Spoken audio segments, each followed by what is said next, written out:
Bon, la dernière prédication, j'ai fait 3 versets. J'ai fait une prédication de 3 versets, donc c'est un petit repas. Ce soir, c'est un grand repas de 18 versets. Donc, j'espère que vous allez me suivre toute la prédication. Mais on commence. Au cours des dernières années, mes filles ont bien aimé une lecture de la série de livres qui s'appelle « Qui était et qui est ». Chaque petit livre est une biographie d'une personne importante, d'un événement important comme l'invasion de Normandie ou Marie Curie ou Benjamin Franklin. Et toujours elle dit, Papa, tu savais que, et ils fournissent des informations. Et ce soir, on va discuter l'évangile de Jean. Le premier verset, 18 verset, c'est vraiment une introduction de l'évangile de Jean. Jean est écrit juste après plusieurs d'autres évangiles. Jean écrivant avec la connaissance des autres évangiles précédents de Matthieu, Marc, Luc et Actes aussi. Et il utilise une certaine structure littéraire dans son introduction pour souligner qui est Jésus, qui était Jésus et pourquoi Jésus est venu. John Stott a dit que les autres évangiles commencent par Bethléem. Jean commence par le Saint du Père. Luc date son récit par les empereurs romains et le grand prêtre juif. Jean date son au commencement. Matthieu et Luc nous amènent au berceau et à la crèche. Marc aux prophéties d'autrefois. Mais Jean nous ramène dans la brume de l'éternité. Donc, dans cette introduction, nous apprenons que notre meilleure vie commence au moment que nous croyons que Jésus-Christ est le Fils de Dieu et que nous vivons en tant que ses témoins, faisant l'expérience de sa grâce et la vérité, tout en appartenant à sa famille et pour l'éternité. Donc, le premier point, nous croyons que Jésus-Christ est le Fils de Dieu. Nous croyons que Jésus-Christ est le Fils de Dieu. Verset 1 jusqu'à 5 et verset 16, verset 18. Au commencement, la parole existait déjà. La parole était avec Dieu et la parole était Dieu. Elle était au commencement avec Dieu. Tout a été fait par elle et rien de ce qui a été fait n'a été fait sans elle. Donc, dans ces premiers versets, Jean décrit avec le mot parole et le mot grec logos. Logos, ça veut dire parole. Et le mot Dieu, 3 fois, pour souligner la relation entre les deux, entre la relation entre Dieu et avec la parole. Le logos, dans le premier siècle, utilisé souvent pour expliquer la capacité intellectuelle, l'esprit de Dieu, le pont entre le monde spirituel et le monde physique. Et Jean récupère ce mot à la lumière de l'Évangile. Jean utilise le terme logos comme au début, à le commencement, à création. Dans Genèse chapitre 1, verset 3, Dieu dit qu'il y ait de la lumière et il y a de la lumière. Mais dans le verset 17,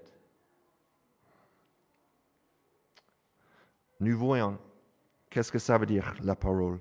En effet, la loi était donnée à travers Moïse, mais la grâce et la vérité sont venues à travers Jésus-Christ. Ainsi, le logos, la parole, c'est Jésus, que nous trouvons dans les 2 premiers versets. Et c'est une belle image à la lumière de la relation entre Dieu et Jésus. Seul le Dieu trinitaire, Père, Fils et Saint-Esprit, est distinct du monde et éternel. Toutes les choses qui existent dans ce monde ont été créées à un moment donné. Et le col qui maintient tout ça ensemble, c'est Jésus. Comme aujourd'hui, au cours des premiers siècles de l'Église, certains individus et groupes ont nié que Jésus était divin, ou bien ils ont nié qu'il était conçu par le Saint-Esprit et qu'il soit né de la Vierge Marie. Jean a écrit cet évangile en tenant compte de ces critiques. Nier la naissance de la Vierge et dire que Jésus n'était qu'un homme, c'est nier la divinité de Dieu et qui se trouve dans la personne de Jésus. Jésus est à la fois Dieu et homme. Tu aussi, c'est un mot-clé. En tant que chrétien, prenons sérieusement en compte fait que tu es créé et soutenu en Jésus. Nos attitudes et nos comportements devraient changer en ce qui concerne notre gestion en tendance de la terre.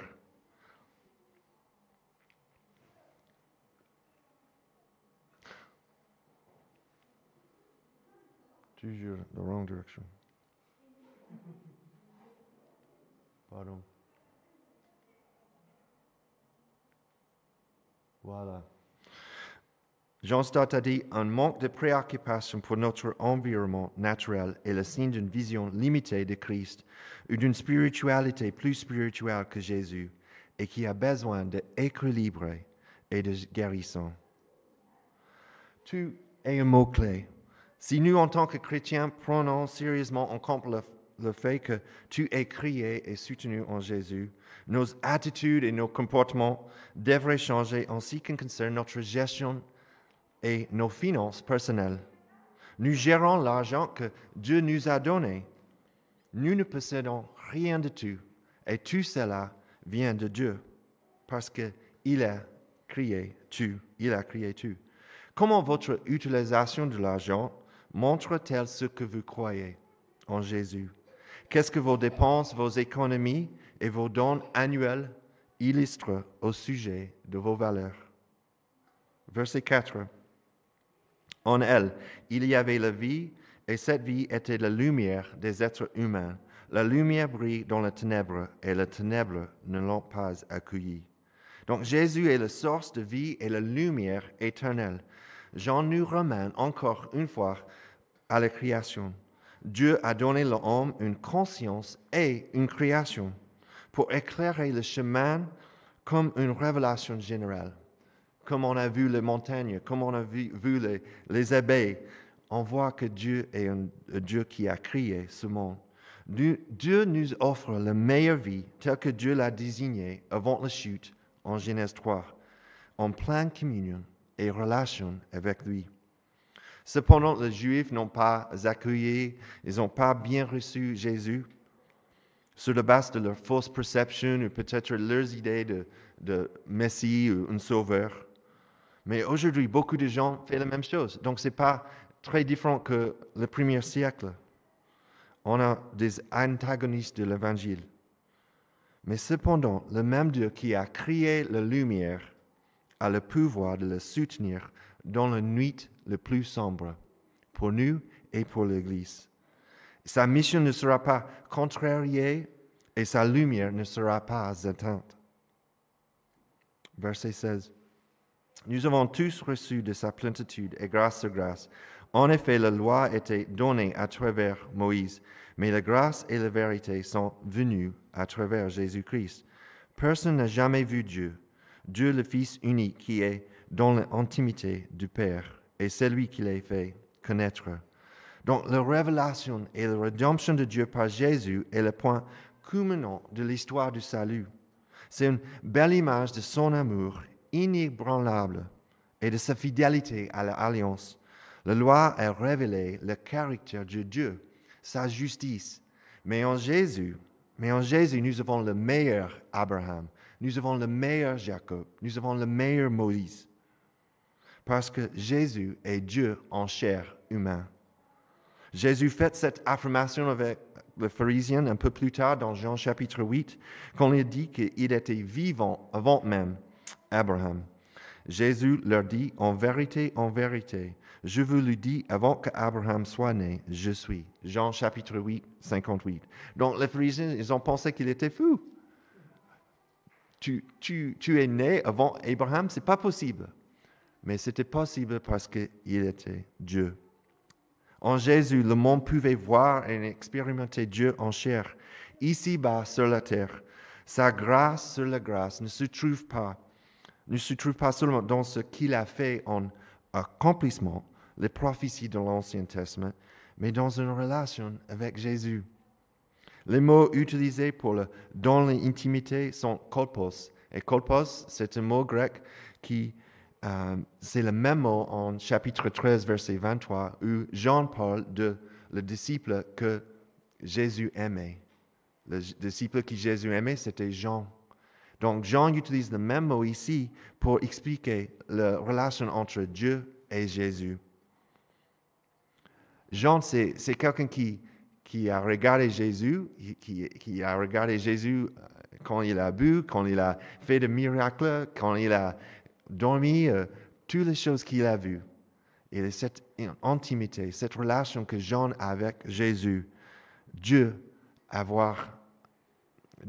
la même idée pour nous. Ainsi, nous aussi, en tant que croyants en Jésus, sommes invités à entrer dans cette relation personnelle avec lui par la parole de Dieu et le Saint-Esprit, la troisième personne de la Trinité. Nous regardons et nous nous émerveillons devant le mystère de Père, Fils et Saint-Esprit, dans la foi et la confiance en la parole de Dieu. Nous l'adorons avec notre vie comme nous vivons pour lui dans la réalité de la vie quotidienne et le monde qu'il a créé. Point 2. Nous vivons en tant que ses témoins. Versets 6 jusqu'à 8 et 15. Donc, c'est l'histoire de Jean-Baptiste. Il y a un homme envoyé par Dieu. Son nom était Jean. Il vint comme témoin pour rendre témoignage à la lumière, afin que tu crois par lui. Il n'était pas la lumière, mais il vint pour rendre témoignage à la lumière. Donc, Jean-Baptiste a été appelé par Dieu pour expliquer tout ce qui s'est passé, pour témoigner que Jésus est le Messie, pour bien avancer l'Évangile avant que Jésus arrive. Mais quand Jésus est arrivé, il y avait déjà milliers de personnes qui étaient en train de suivre Jean-Baptiste. Donc Jean explique que, bien sûr, Jean-Baptiste est là, mais Jésus était avant Jean-Baptiste. Dieu préparait le scène pour Jésus. Jean le disciple fait clairement remarquer que Jean-Baptiste n'était pas la lumière, mais qu'il était là pour montrer aux gens la lumière en Jésus. Verset 15. Jean lui a rendu témoignage et s'est écrié, c'est celui à propos duquel j'ai dit, celui qui vient après moi m'a précédé, car il était avant moi. Donc, l'œuvre de Jean a précédé celle de Jésus, mais Jean-Baptiste s'est vite rendu compte qu'il ne précédait pas Jésus dans l'existence, parce que Jésus est Dieu. Notre façon de vivre, c'est complètement différent que Jean-Baptiste. Mais notre vie devrait toujours orienter les gens vers Jésus. Nous avons une lumière qu'on peut briller autour de nous. Notre Église fait des disciples de Jésus. On ne fait pas de disciples de l'Église Croix-Rousse. Je ne fais pas de disciples de Daniel, Jesse ou Sylvain. On fait des disciples de Jésus. Il faut qu'on fasse attention pour les leaders qui montrent peut-être l'image de leurs followers sur les médias sociaux et le prochain livre qui va sortir. Que d'une vie tranquille dans l'église locale qui dirigeait son église.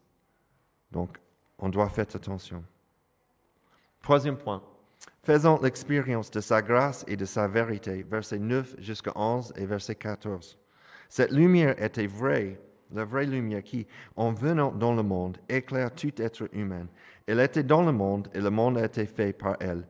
Pourtant, le monde ne l'a pas reconnue. Elle est venue chez les siens et les siens ne l'ont pas accueillie. Donc, Jésus était la vraie lumière pour tout le peuple. Jésus-Christ affronte tout le peuple par le témoignage divin de la création et par leur conscience. Celui qui a créé le monde au commencement est aussi celui devant lequel nous nous tiendrons au jour du jugement. Il ne sera pas un étranger. Tous les peuples l'auront rencontré auparavant dans la création et dans la vérité. Il était là et il est venu, passé composé. Jésus est venu aussi dans le monde qu'il a créé, à son propre peuple, le juif, Cependant, les Juifs l'ont rejeté et ne l'ont pas accueilli. Mais c'est encore vrai aujourd'hui qu'il y a des gens qui ne comprennent pas la vérité, qui ne comprennent pas l'Évangile. Verset 14. Et la parole se fait homme. Elle a habité parmi nous, plein de grâce et de vérité. Et nous avons contemplé sa gloire, une gloire comme celle du Fils unique, venu de Père. J'aime bien ce verset. Dieu en chair, plein de grâce et de vérité, se déplace dans le quartier. Il est venu.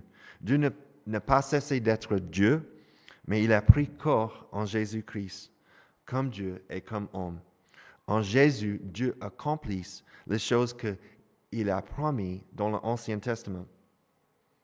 Genèse chapitre 17, « J'établirai mon alliance entre moi et toi, ainsi que tes descendants après toi, aux filles de génération. Ce sera une alliance perpétuelle, et vertu de laquelle je serai ton Dieu, et celui de ta descendance après toi. » Donc, le mot utilisé ici, « habiter », aussi signifiait que, comme j'ai dit, il a déménagé dans le quartier, il a planté sa tente ici sur terre, comme il a fait dans l'Exode.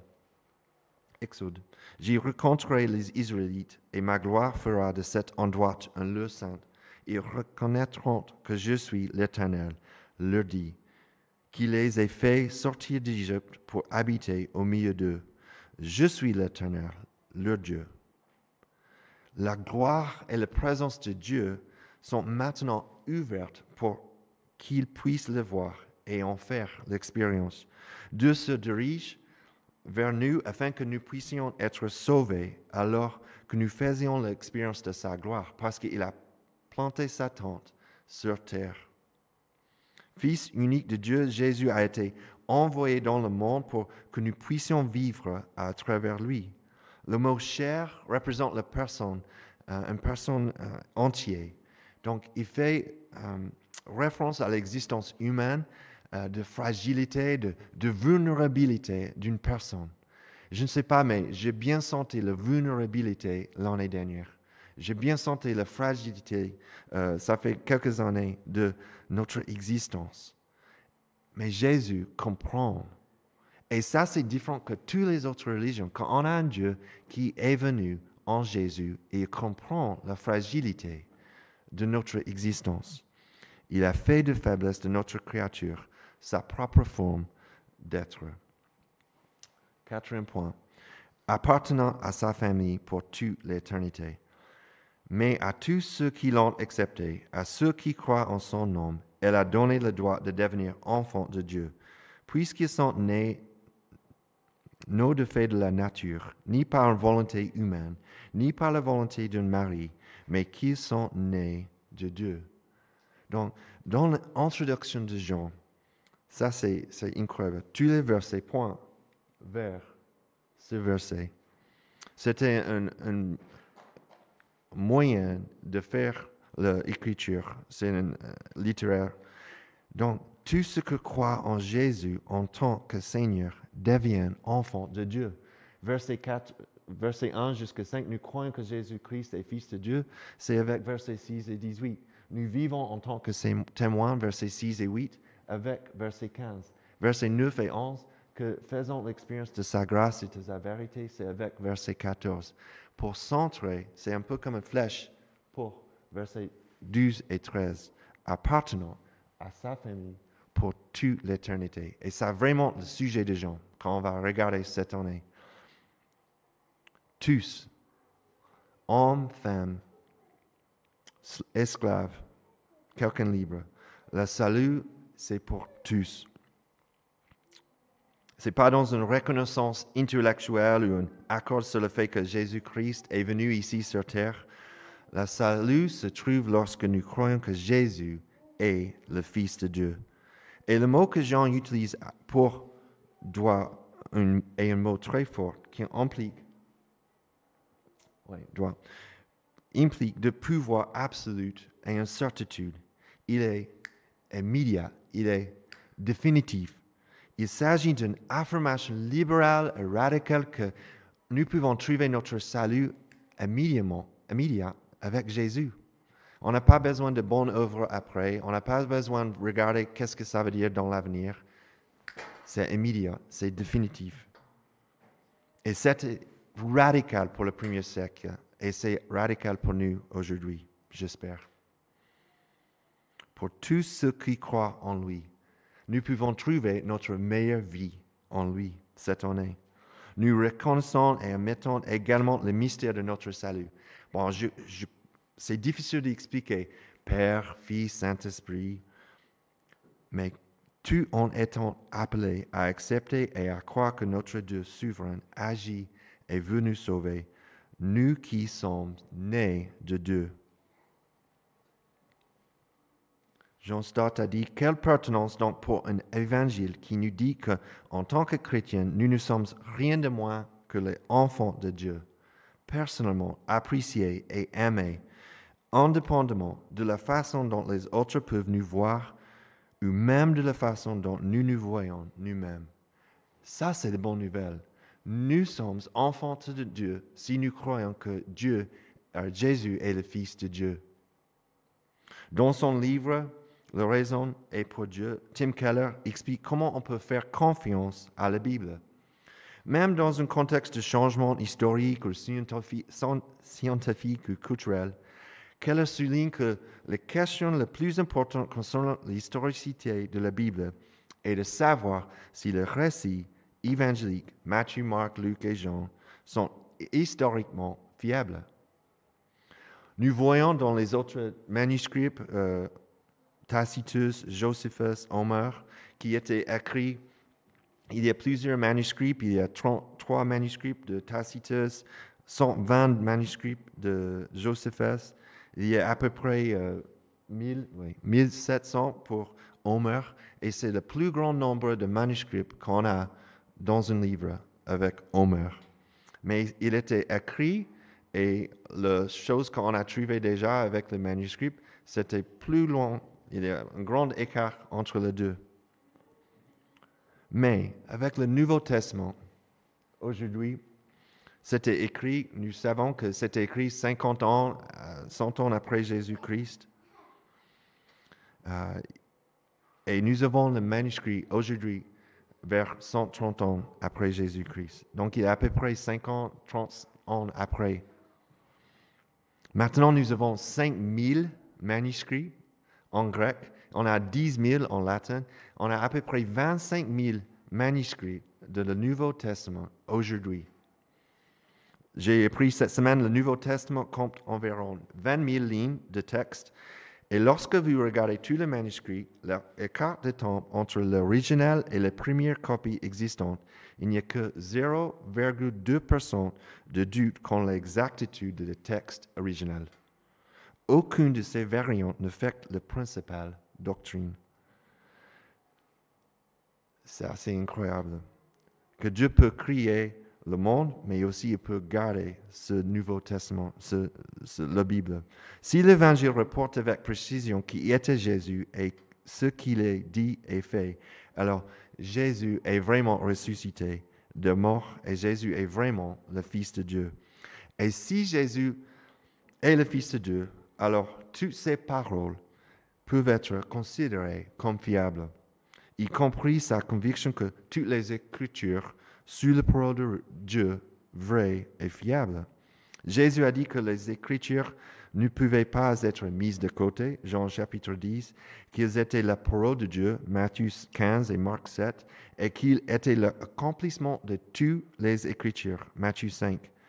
Nous pouvons croire que la Bible est fiable et que l'Évangile est vrai, et c'est un peu comme le chant que j'ai appris quand j'étais jeune. Jésus même, je le sais, car la Bible me l'a dit.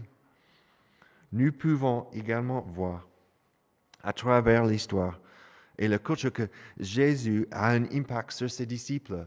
Nous connaissons qu'il y a un Polycarpe qui était à Smyrna juste après Jean, qui était un disciple de Jean.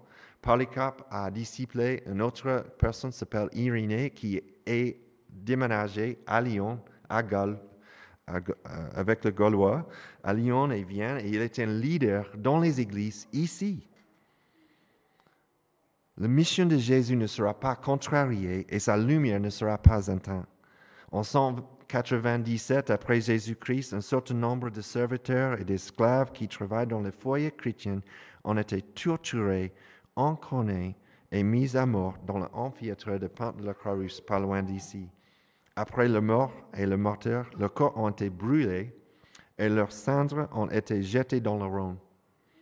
Leur réponse à leur souffrance: rien ne peut être effrayant là où se trouve la mort de Père. Rien ne peut être douloureux là où brille la gloire de Christ. La gloire de Christ. La gloire de Christ, parce que Jésus est venu, il a planté sa tente ici, et nous avons le Saint-Esprit aujourd'hui. Sa mission ne sera pas contrariée et sa lumière ne sera pas éteinte. Pourquoi des générations après des générations de témoins mourraient-ils encore aujourd'hui? Pour la croyance en Christ, parce qu'ils croient que Dieu a envoyé son Fils, Jésus, pour nous. Prenez le temps d'ici à la prochaine célébration de lire le livre de Jean. Nous avons le petit évangile de Jean en entier, en une seule séance, si possible. Mettez-le dans votre calendrier et tenez-le. Que dit ce livre sur qui est Jésus et que vous devez faire ensuite? Si vous déjà croyez en Jésus, comment votre confiance que vous êtes un enfant de Dieu vous transformez votre vie cette année? Est-ce que Jésus est le Seigneur de tout dans votre vie? Tout le domaine? Est-ce que les gens autour de vous, autour de nous, voyons que quelque chose de différent dans notre vie? Nous apprenons que notre meilleure vie cette année commence, pas parce que c'est le nouvel an, mais parce que Jésus-Christ est le Fils de Dieu. Et que nous vivons en tant que ses témoins, faisant l'expérience de sa grâce et de sa vérité, tout en appartenant à sa famille pour l'éternité. Amen.